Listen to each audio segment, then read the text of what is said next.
Hello, and welcome to my channel, In Search of Wonder. My name is Anne, and this is Anne's Choice Awards for 2024.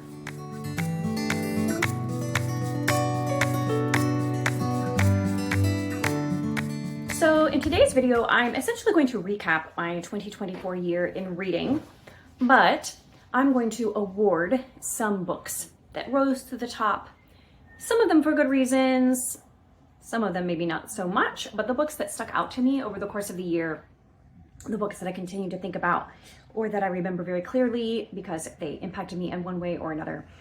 But first, let's go over a few basic stats of how my reading went in general so we can get a little context for these awards. First of all, according to Goodreads, and I think that's probably the most accurate count, I read 121 books this year. Now keep in mind, there were, I think, 5 middle grade and children's books in that mix. There were 4 plays, which are not quite as long, and there were some short stories as well. I read 1 or 2 short story collections, but I also have a couple just short stories, as well as a few novellas. So it wasn't all full-length books, and the longest book maybe might have skewed the average. The average page number for books was 294. If you take out the largest book that I read this year, it probably is significantly less than that. So it sounds like a lot of books, and it was a lot of reading, and it was a lot of good reading, but it wasn't maybe as much as it sounds, even though it is my record-breaking year of reads. If you want to look at it that way, we'll take that. As far as genres go, the genre that I read the most of is no surprise to anyone if you know me at all, and that was historical fiction. I read 50 books of historical fiction, and then classics was the next one, and that was 38 books in classics. And then romance was like 20 or something like that books that I read this year. So those were the top 3 genres that I read this year. And the author that I read the most of this year will not surprise anyone. And again, 2025 is probably not going to be any different, and that is Jane Austen. I read 5 books by Jane Austen. According to Storygraph, I didn't look closely at what they were, but that's probably true. I know I read the Watsons, I read Sanditon, I read Lady Susan, and I read Mansfield Park.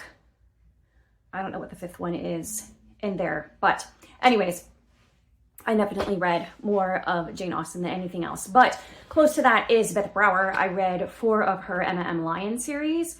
And so again, 2025 is not going to be that much different because I am going to be reading the rest of her series, hopefully, in 2025. That is the general stats. As far as books that I did not finish reading, there was a total of 9. And I'm slowly getting better at just stopping books that I'm not enjoying. As I was going through my list of books that I read this year, I was having a hard time coming up with what was the worst book category because I finished the ones that would fall into that category. So I was having a hard time finding a book that was my worst read of the year. So that's good. That's progress. There's no point in wasting time on a book that you are just not enjoying. With that, let's get into the awards for this year. To begin with, the longest book that I read. The longest book award goes to Les Miserables by Victor Hugo. Yay! This edition clocks in at 1,247 pages. On Goodreads, the edition they have is like 1,400 some pages. So it kind of skews things a little bit, but 1,200 pages of Les Miserables, goodness, read it all this year. And on the opposite extreme, the shortest book that I read this year, and I do not have a physical copy of it, is Hornblower and His Majesty by C.S. Forester. Yay! Which is part of the Horatio Hornblower series. And I read it for Feb Regency as a replacement for a book that I DNF'd. And it was fun. I really enjoyed it. I might read some more Horatio Hornblower books, but sea stories, seafaring stories, Navy stories, not really my thing overall, but I did enjoy it. It was a fun one, and it was only 19 pages. So definitely the shortest read of this year. As far as the most popular book that I read this year. Now, by most popular, it means the book that most other people have read of the books that I read this year. And I think this is hilarious, and it's very telling because I don't really read popular books. So the most popular book out of the ones that I read this year was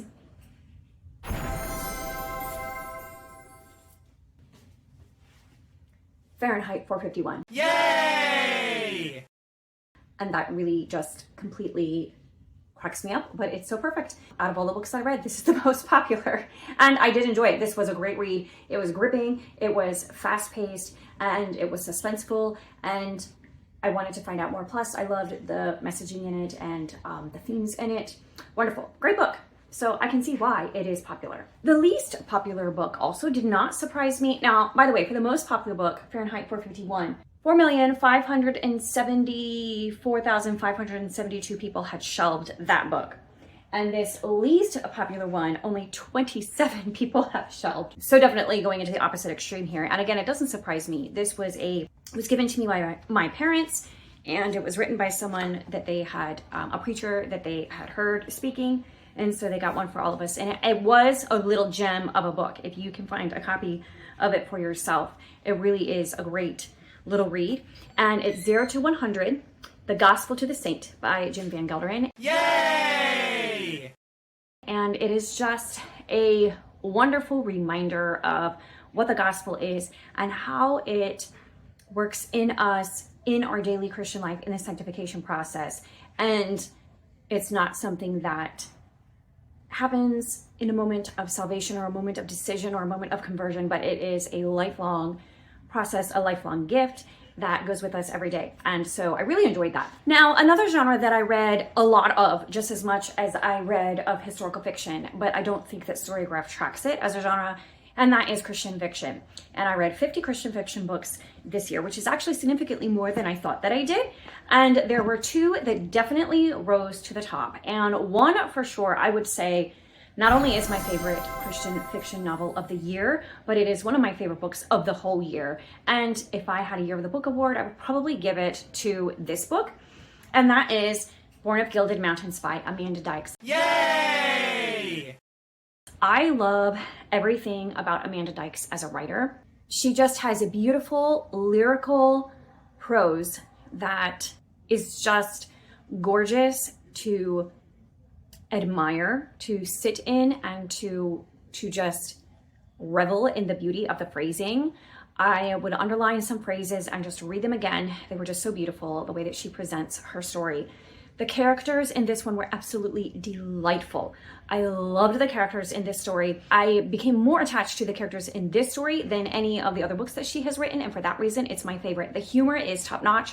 I love it. It's just the right amount of humor, but there's also sadness, there's grief, there is friendship and betrayal and healing and forgiveness and so many things happening in this story. It's just wonderful. I loved this book so much.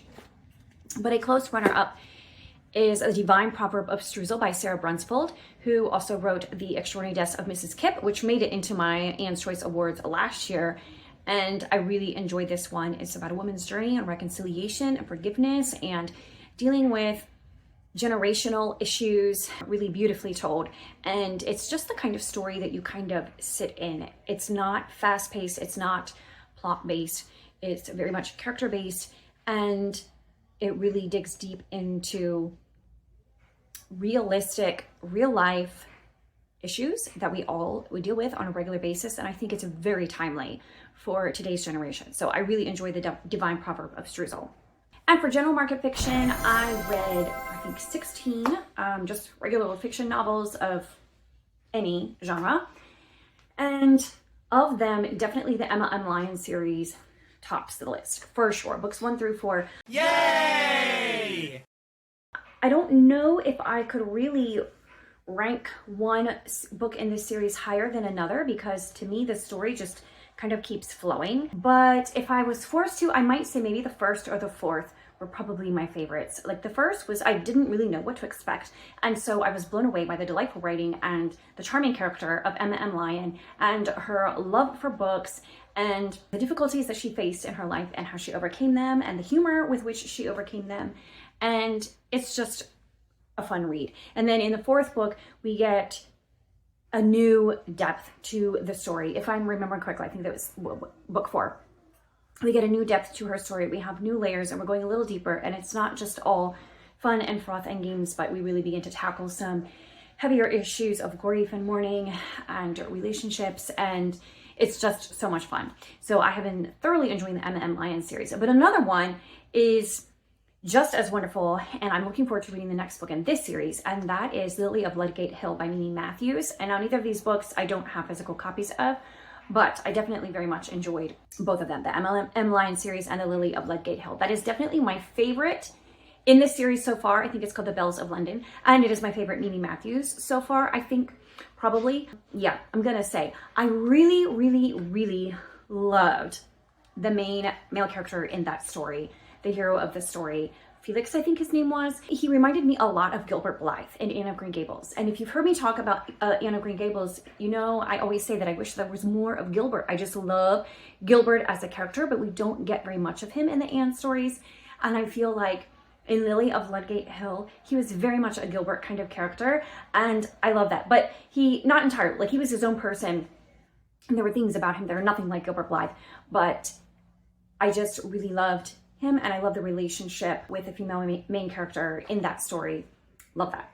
So it's a tie. I can't give one or more of them, M.M. Lion or the Lily of Ludgate Hill. They're pretty equal in my mind. They both were fantastic. For Best Christian Nonfiction, Gentle and Lowly by Dane Ortlund. Yay! This was so good, so impactful, so beneficial to my Christian walk. It just gave me so much insight into the character of our Savior, and I just really loved reading it and immersing myself in it. I read through it slowly so that I could savor what he was saying about Jesus and about the character of Jesus and the love of Jesus that he has for his people. And it was just beautifully told, and I thoroughly enjoyed this very much. As you can see, got it all tabbed up, and I don't do that often, but it was definitely worth it for this book. Highly recommend. I read a total of, I think, 16 Christian nonfiction books. Is that right? 11 Christian nonfiction, and then 6 general nonfiction. So out of 11 books, that one definitely was top notch. And then out of the 6 other nonfiction that I read, I have to admit I was a little bit disappointed in my nonfiction reading in general this year. Most of it did not meet my expectations, if you will. So maybe my expectations were just wrong. Not high. I think I was just expecting different things from the books than what they were giving to me. I maybe need to understand a little bit better what the purpose of a book is before I read, like these nonfiction books, before I read it, so I can have a better expectation going into it and not expect it to give me something it's not prepared to give. So I don't expect more of a book than it can give me. So I want to be fair to the books, but it's not that they were bad books. They weren't giving me the information that I was expecting to get out of them. So I was a little bit disappointed in my nonfiction reading this year, although I did read 17 nonfiction in general, which is a high number for me. So I'm proud of that, and I will continue to do that in 2025. I hope to read a lot more nonfiction. Of the 6 regular nonfiction that I read, I'm going to say How to Taste Coffee. Yay! Was the one that stuck out as a favorite one because I learned so much about, not only about how our bodies taste things, but about coffee and the process of coffee, and in particular, how our bodies perceive coffee and the tasting process and the associations that we make with the different flavor profiles that coffee has. And it gave me a bigger understanding of how to taste coffee when I go to a coffee shop or something. I really feel like I should get myself a hard copy of that book and reference it periodically. It has like charts and stuff in it, and I think that would be really helpful because, let's be real, I've forgotten a lot of it. And for the best classic of the year, again, we have a bit of a tie, and this might surprise you in one way and not in another.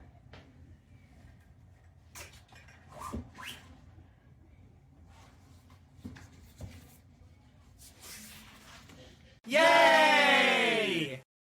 These are my tied classics for the year. Really, you can't get any different between these, as you can tell by the covers, but also the titles and the authors.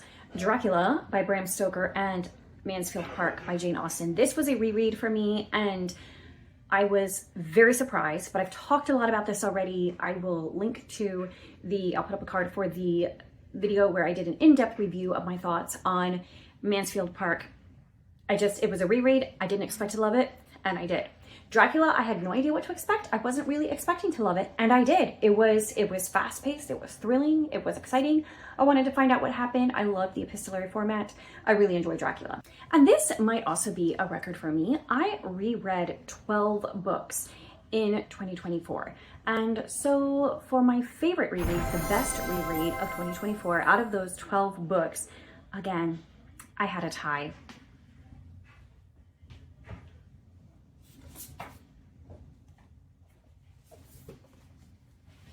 Yay! Ethan Frome and the Scarlet Pimpernel. Both of them were just as good as I remembered, and I enjoyed the experience just as much the second time around as I did the first time.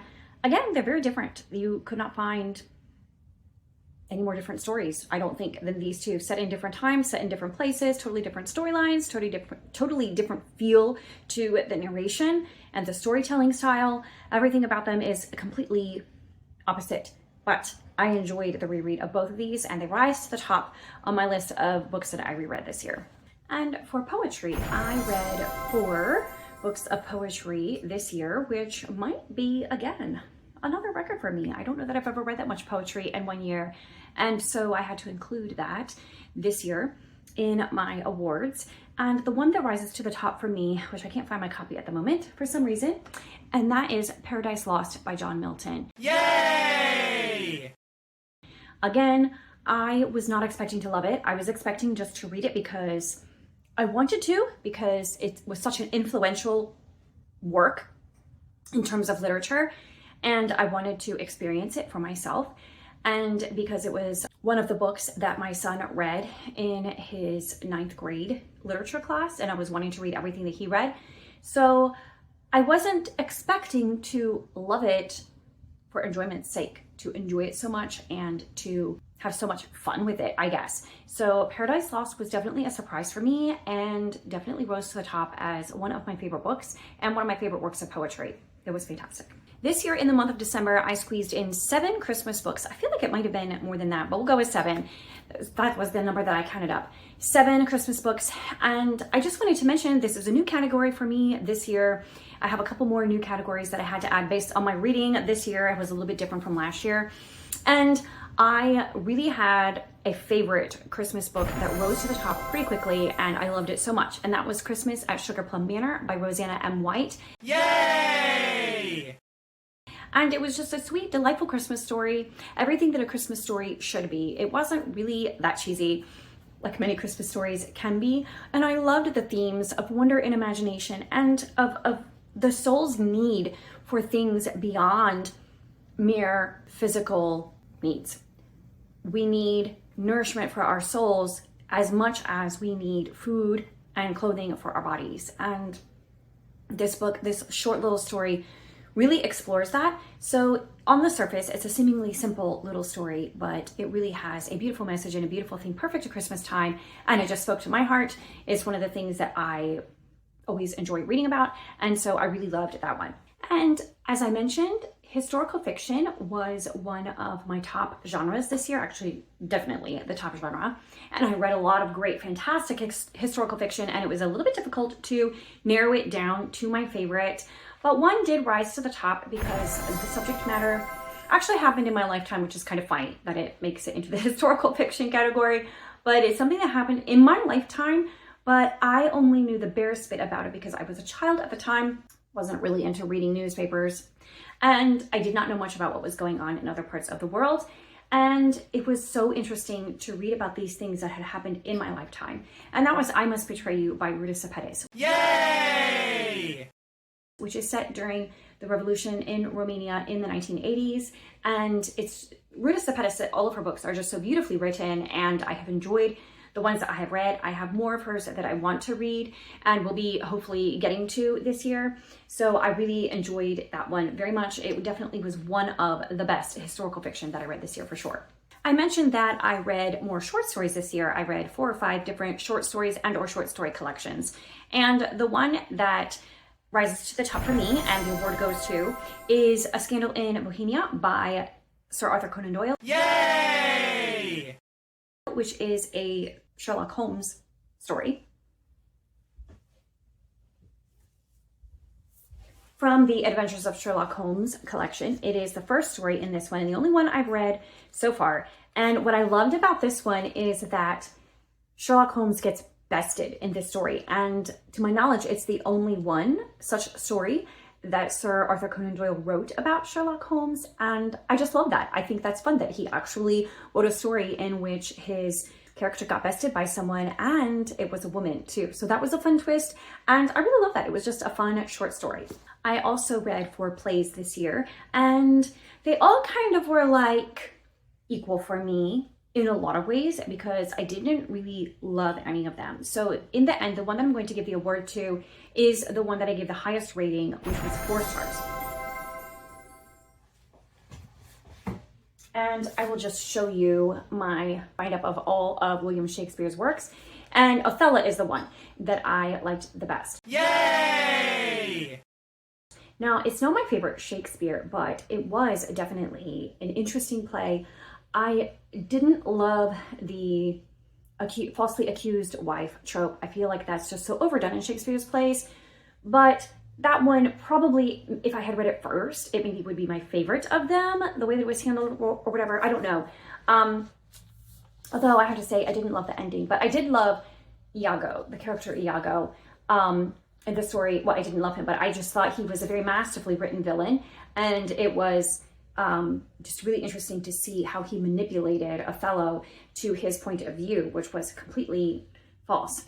On that note, I got this book, Everyday Shakespeare, for my birthday last year. And for the other day, the quote was, "It gives me wonder, great as my content, to see you here before me," which is something that Othello says to Desdemona when he sees her for the first time after they've been separated for a while. The author of this book, Ben Crystal and David Crystal, says, "Say this to someone you love when you haven't seen them for a long time. You're really delighted to see them again and you want to say that they look beautiful. Wonder meant astonishment or amazement. Content meant pleasure, satisfaction, happiness. Once you start using this line, lovely to see you won't ever quite be the same again." And that is from Othello. So let me read the line again now that you have a little more context. "It gives me wonder or amazement, great as my content, or great as my pleasure, satisfaction, or happiness, to see you here before me." I love that. And now I also read 5 children's books / middle grade books, and all of them were great in their own way. And it was really difficult for me to choose my favorite. But I think, again, I settled on giving the award to the one that I rated the highest on Goodreads. And that is 5 Little Peppers and How They Grew, a classic by Margaret Sidney. Yay! Now, she's definitely riffing off of Little Women and maybe even stealing some ideas from Little Women. And it's not the same as Little Women and not as big of a classic as Little Women is, for good reason, but it was such an enjoyable read. It was delightful. This would be a great one to read this time of year. It's a perfect winter read. It's a perfect cozy read. I really enjoyed the story of the 5 Little Peppers and their changing fortunes and the joys and the sorrows that they experience. Great little book. And now, the remainder of the awards that I'm going to give are books that rose to the top for particular reasons, specific aspects of these books that stuck out to me and that I either appreciated the book for that reason or perhaps not so much. And the first one kind of maybe falls into that latter category, although I will say I did enjoy the book overall. And this award is for the most disturbing book that I read this year. And the most disturbing book award goes to The Blue Cloak by Shannon McNair. Yay! Now, it was a very well-written story. I would recommend it. But you have to understand that it's disturbing, not the least because in this story, the things that happened actually happened. And that is the disturbing part. And I won't say any more about that. The next award is for the funniest book I read. And I struggled a little bit with this one because I don't think that there were very many books this year that I read that were like so funny that they stuck out to me as being funny. I definitely read a lot of books that were humorous, that were rom-coms or just funny books or funny stories, but none of them really stuck out to me as being humorous. So I went through and I read all of my notes in my reading journal, and I found the one that I commented most on the humorous aspect of the story, and that was the Emma M. Lyons series. Yay! which we will be revisiting. So the Emma M. Lyons series gets my vote for the funniest book of the year, although there's 4 of them that I've read this year, 2024. And they're not all equally funny, but they all definitely have funny, amusing moments. Maybe not always laugh out loud, but definitely quite humorous and will leave you when you close the book with a smile on your face, for sure. On the flip side of that coin, the saddest book that I read this year, and I do not have a physical copy of it, is Sylvia's Lovers by Elizabeth Gaskell. Yay! I did not read as many books this year that made me cry as I have read in years past, but this one definitely made me cry. The ending was very sad. I don't want to spoil anything, but be prepared to cry a little bit. The Heir of Redcliffe would be a secondary one. That one definitely has some tragic moments in it as well, and some sad parts to it. So that would be a runner-up. But I think Sylvia's Lovers, I personally found a little more gripping as far as being involved in the characters' lives and feeling the anguish that they were going through at the end, and feeling, you know, that feeling of, no, this can't be happening kind of thing. So that was the saddest book that I read this year for sure. Along those lines, another category I have an award for the heaviest book. So not the heaviest book in terms of weight, but the heaviest book in terms of the content, that it just weighs on you. It's a heavy story. It's not easy to read in one sense because of what it's dealing with, or the, you know, the setting of the story or whatever. And the award for that one goes to The Road by Cormac McCarthy. Yay! That is a very heavy story. It's very dark all the way through. There's very little light. There's just enough light and just enough hope to keep you going in the story, but it's barely there. It's just a glimmer. And there is a lot of heaviness in the story that just keeps going. And the ending doesn't really leave you feeling 100% optimistic about the future. The heaviness continues.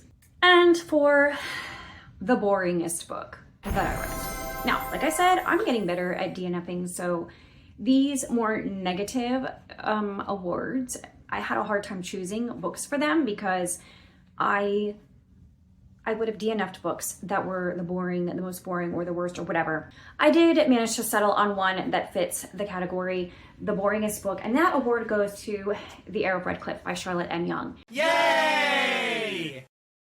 And I know many people of my friends on BookTube and their channels really love this one, and I didn't hate it, but it is very slow moving. The story moves at a snail's pace. Be prepared to settle in. It takes a long time for this story to get going. I feel like if this book had been written today, half of it would have been edited out. And I'm not exaggerating. It was just not necessary. It didn't need to be there. And I think some people will probably 100% disagree with me and throw rotten tomatoes at me for saying that. But I stand by it. Can't change my mind. There were way too many words about things that didn't need to be there in that story. And it moved way too slowly for the story that it was telling. It did have a good story. There was, you know, a beautiful family and their family life and the sort of thing. And there was a lot of character growth and development. The villain was such an interesting villain in this story because he wasn't your typical villain. He wasn't like an out and out bad guy. And his character arc story was very interesting as well. There were a lot of good things about this book, so it wasn't a fail for me. I'm not sorry that I read it. I didn't hate it, but it was definitely very slow moving, very difficult for me to keep going. I had to buddy read it with someone in order to motivate me to finish it because it was not gripping me at all in the first half to 2/3 of the story. So yeah. And along those lines, the worst book award. Again, like I said, I was DNFing books this year that would have ended up in this worst book category if I had finished them. But of the books I finished that maybe I shouldn't have wasted my time on.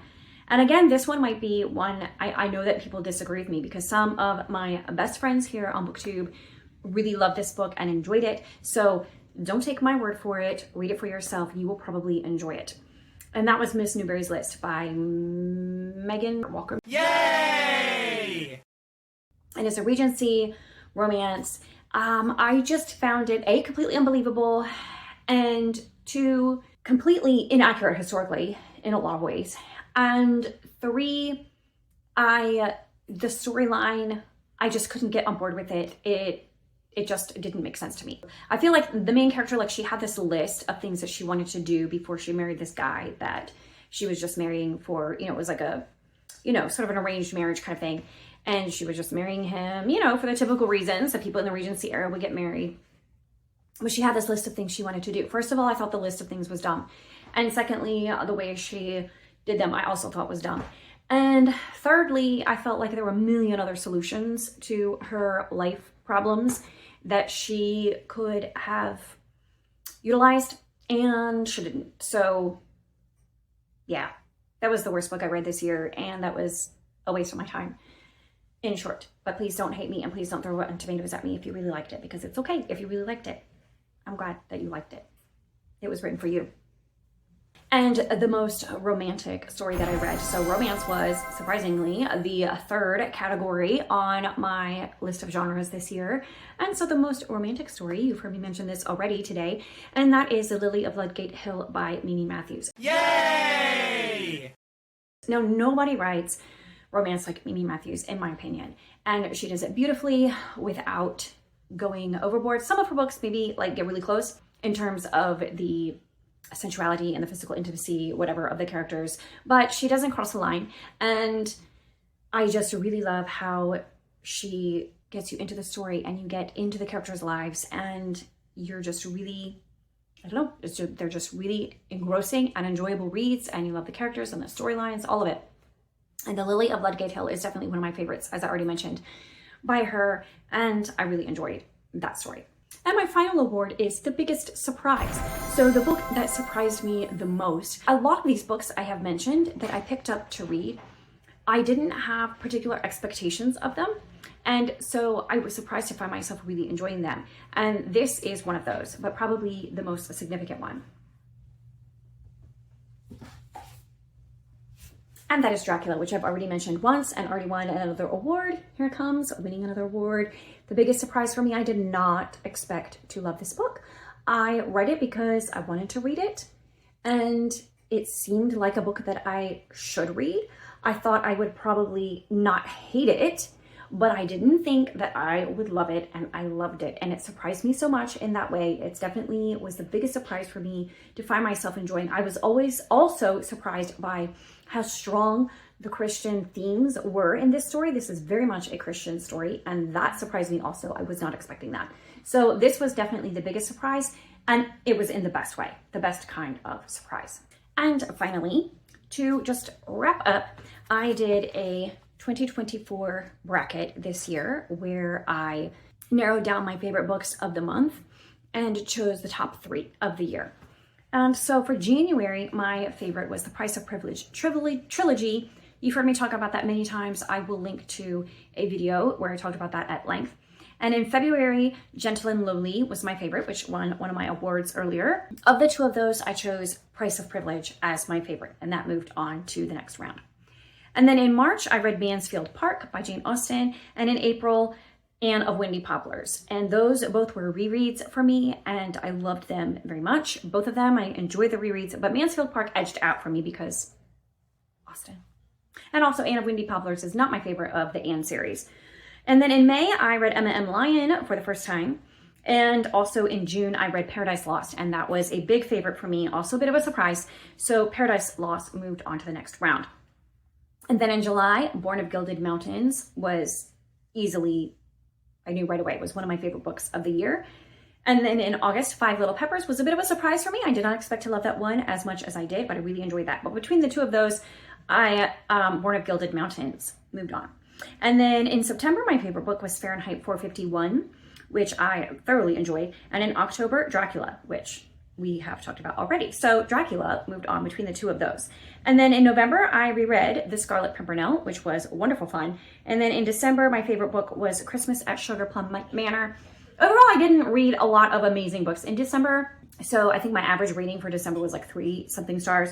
But Christmas at Sugar Plum Manor was a fun read, but Scarlet Pimpernel edges it out and moved on to the round. So then I had Price of Privilege versus Born of Gilded Mountains, and that was tough.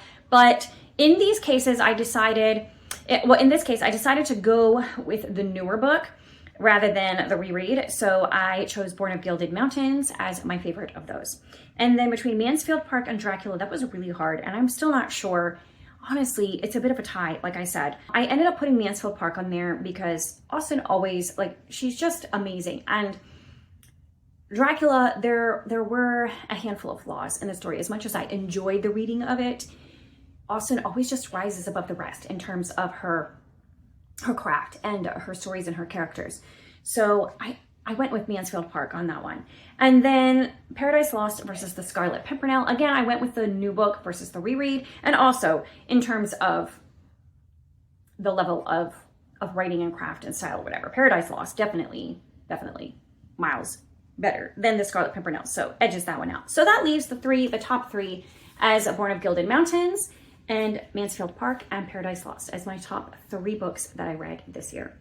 So that was my 2024 year in reading. That was some fantastic reading. And as I've been watching everybody else's best of 2024 videos, it strikes me that while I do have a few friends who are like me and read a lot of seemingly random books, a lot of classics, a lot of lesser known books, so many of the channels on BookTube are reading their top 10 or their top 24, whatever, their best books of the year were all very similar because they read a lot of the same books. So I'm just so thankful that you all are here with me reading the books that not everybody else is reading. Definitely the least popular books. I never was the popular girl anywhere because I didn't do the trendy things. I've never been cool. So I am so glad that you were here with me reading these unpopular books and enjoying them and finding the lesser known treasures and gems that are in the world of reading. And I'm so thankful that all of you are here. And let me know of these books that I have read, which ones that you agree with my assessment of, which ones do you disagree with, and let me know your thoughts. Which were your favorite books or least favorite? What awards would you give to some of the books that you read this year? And I look forward to talking with you in the comments, and I will see you next time. Bye.